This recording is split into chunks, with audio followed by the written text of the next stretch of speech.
এই মরিচ গাছ। বৃষ্টির কারণে বৃষ্টি হচ্ছে না, সেজন্য এই মরিচ গাছ নষ্ট হয়ে গেছে। চাষিরা এখন অনেক ক্ষতিগ্রস্ত হয়েছে। এবার পাটও ভালো হচ্ছে না।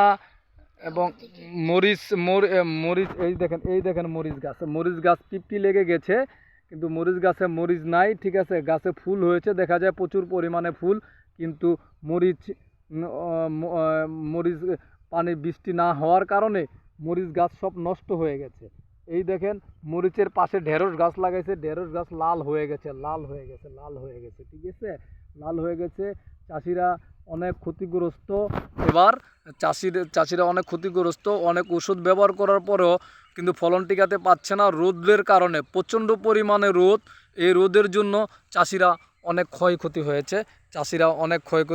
এই যে চাষ করতেছে, রোদে সব জ্বলে গেছে। মাঝে মাঝে গাছ আছে, মাঝে মাঝে গাছ নাই। ঠিক আছে, চাষিরা অনেক ক্ষতিগ্রস্ত। ওই যে চাষি ভাইয়ের সাথে কথা বললাম, চাষি ভাই ঠিক আছে অনেক ক্ষতিগ্রস্ত, চাষি ভাই কথা বলতে চাচ্ছেন না।